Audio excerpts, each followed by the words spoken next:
Hello दोस्तों, स्वागत है आपका हमारे नए यूट्यूब चैनल बिट जेन्स में।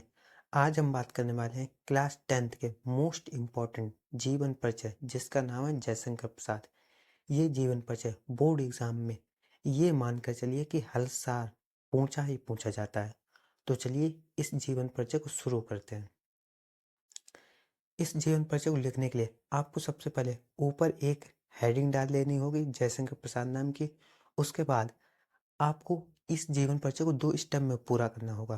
पहले में आपको महत्वपूर्ण बिंदु और दूसरे में उनका जीवन परिचय पूरा लिख देना होगा। चलिए वीडियो को शुरू करते हैं।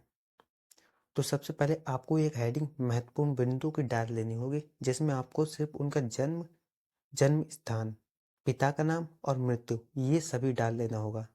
जिस तरह से मैंने डाला उसी तरह से आप डाल देंगे। जैसे कि जन्म सन 1889 ईस्वी में, जन्म स्थान काशी, पिता का नाम इनके देवी प्रसाद और इनकी मृत्यु सन 1937 में हुई थी।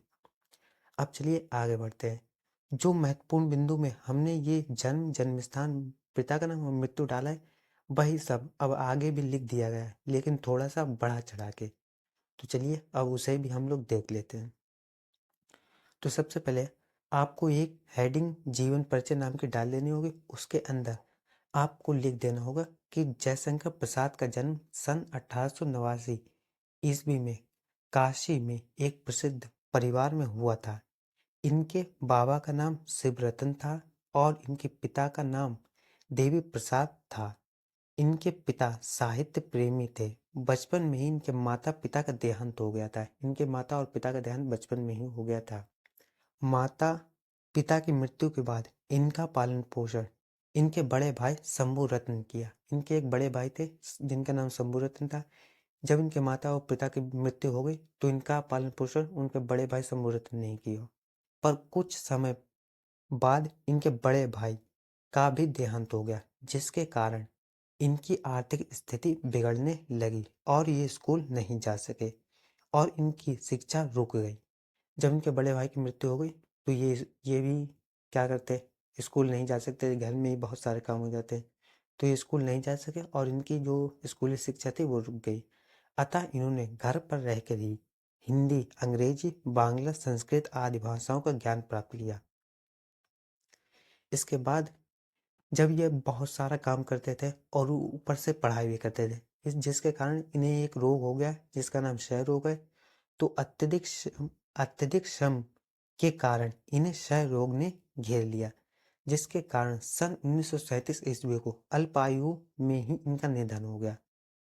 फिर इनकी कृतियां पूछ ली जाती है कि इनकी एक कृति, या फिर कह देता है कि इनकी एक रचना लिखिए, तो वो भी आपको इसी तरह से लिख देनी है। अगर आपसे कह दिया जाए इनकी एक कृति लिखिए, तो आपको कृति नाम की हेडिंग डाल लेनी है, कृतियां। अगर आपसे रचना कह दी जाए तो आपको रचना नाम की एक हेडिंग डाल लेनी है। उसके बाद लिख देना है इनकी एक कृति या फिर इनकी एक रचना निम्नलिखित है। और आपको तितली या फिर जो भी आपको, जैसे कि तितली, कंकाल, इरावती, चंद्रगुप्त, स्कंदगुप्त, अजातशत्रु, दुर्गस्वामी, जो भी आपको याद है, वैसे आप चाहें तो तितली लिख सकते हैं या फिर और कोई सी भी आपको याद है तो वो आप लिख सकते हैं। तो इतना सा आपको ये जीवन परिचय लिख देना है और आपका जीवन परिचय पूरा कंप्लीट हो जाएगा। ज़्यादा बड़ा चढ़ा के मत लिखिएगा, आपको सिर्फ 80 शब्दों में लिखना होता है, जो कि 80 शब्दों का हो चुका है।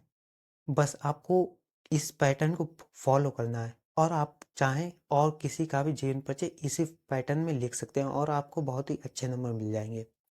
अगर आपको ये वीडियो अच्छी लगी हो, वीडियो को लाइक कीजिए, चैनल को सब्सक्राइब कीजिए। मिलते हैं अगली वीडियो में, तब तक के लिए धन्यवाद।